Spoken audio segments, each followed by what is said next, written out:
Les territoires de Nyiragongo et une partie de la ville de Goma sera connectée sur le réseau électrique du courant du Virunga SAR de Matebe. L'annonce est faite au cours de la consultation populaire à Turunga dans le territoire de Nyiragongo. Virunga SARL a bénéficié d'un financement de 5 millions de dollars de l'Union européenne pour exécuter la première phase de l'électrification urbaine.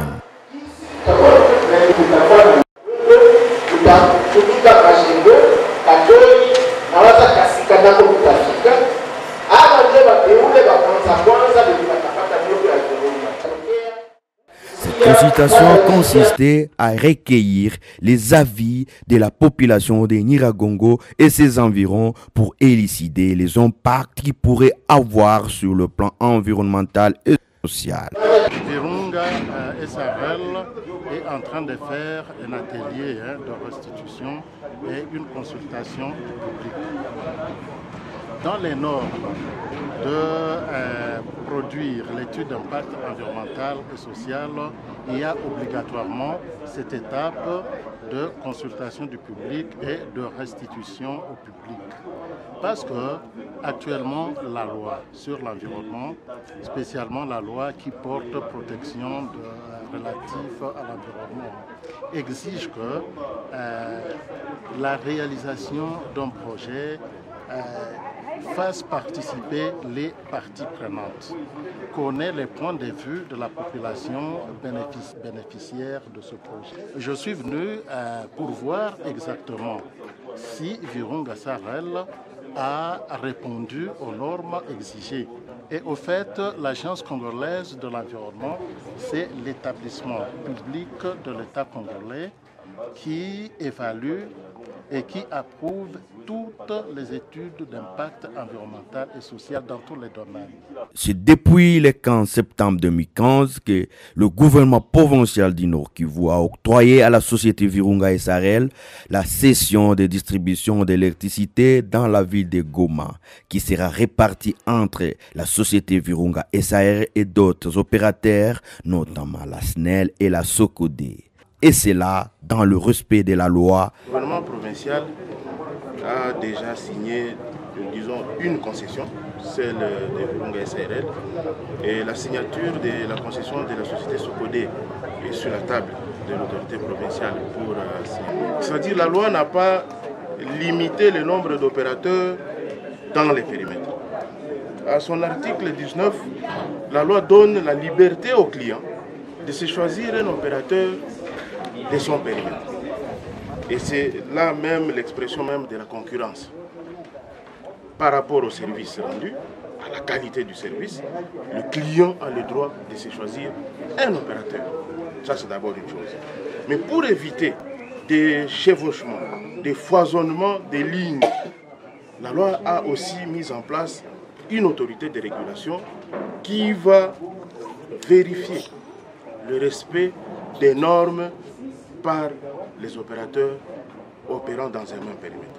Et par norme, on voit les valeurs, toutes les valeurs du courant, comme on dit, la tension, l'intensité, la fréquence. Est-ce que les opérateurs ont respecté d'abord toutes ces grandes normes? Ensuite, les distances entre les lignes, les distances entre les poteaux. Ça, c'est l'obédience de l'autorité de régulation qui fera ça. Alors, au Nord Kivu, pour éviter, vous voyez, on a parlé de concurrence déloyale. Pour éviter qu'il y ait concurrence déloyale, la province a responsabilisé les opérateurs dans 3 périmètres. Quand on dit responsabiliser, c'est-à-dire qu'il y a quelqu'un qui a un contrat avec la province, mais un contrat non exclusif, qui n'exclut pas donc les autres opérateurs dans ces périmètres pour bien sûr respecter la concurrence. Alors, la province a réparti la ville de Goma en 3 périmètres. Il y a le périmètre Est, le périmètre Centre et le périmètre Ouest. Le périmètre Est a été réservé à la société SOCODE comme leader dans ces périmètres, mais qui n'exclut pas la présence de la SNEL dans ce périmètre qui est le premier occupant. Mais aussi un autre opérateur peut venir. Mais la condition, c'est le respect des normes, mais aussi le respect de la règle d'art. Ainsi donc, la SOCODE aura la tâche de la distribution de la partie est qui part de la Grande Barrière à 1 km témoin.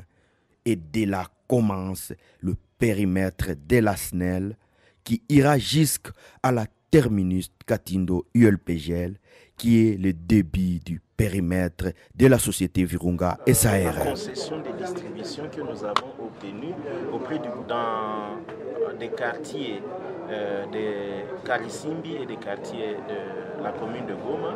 Bon, je peux citer rapidement, nous allons travailler à une partie de Majengo, une partie de Mabanga Nord, une partie de Kasika, on va prendre Katoi, on prend Ndosho et Mugunga, ça c'est Karisimbi, et Keshero et Lac Vert dans la commune de Goma.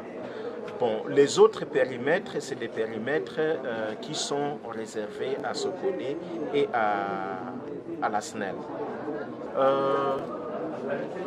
Nous allons distribuer 10 MW dans la ville de Goma. C'est ça l'excédent que nous avons pour l'instant au niveau de Matebe et que nous voulons dédier à Goma. De ces 10 MW, normalement, il y a 5 MW qui sont dans la zone SOCODE. C'est un contrat de vente d'énergie que nous avons avec SOCODE.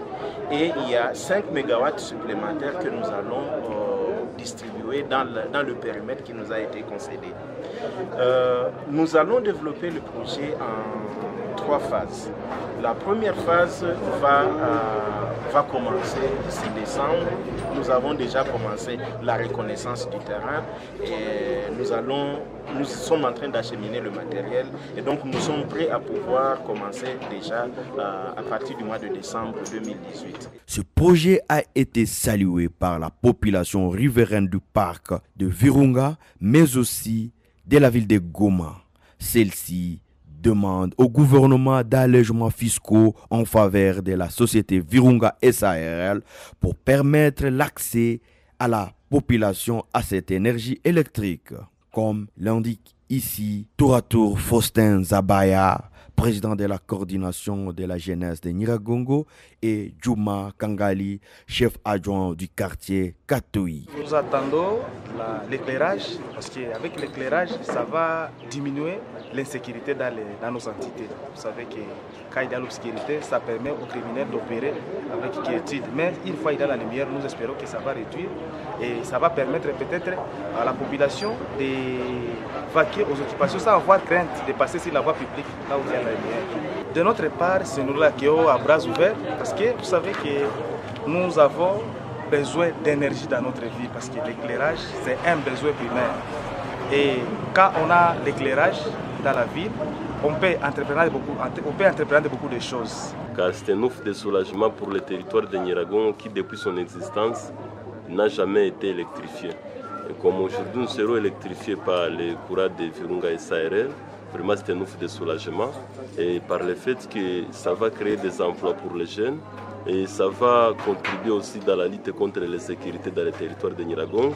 Et dans peu de mots, nous sommes très contents et nous soutenons ce projet et nous approprions ce projet car c'est nous les bénéficiaires. Mais aussi, nous demandons au gouvernement congolais de ne pas surtaxer Virunga SARL, puisque plus il continue à surtaxer Virunga SARL, plus Virunga va faire hausser aussi le prix des raccordements, ce qui ne va pas aussi avantager la population et le territoire de Nyiragongo et c'est de la ville de Goma en général. Rappelons que le parc national de Virunga a développé 4 projets de centrales hydroélectriques en province.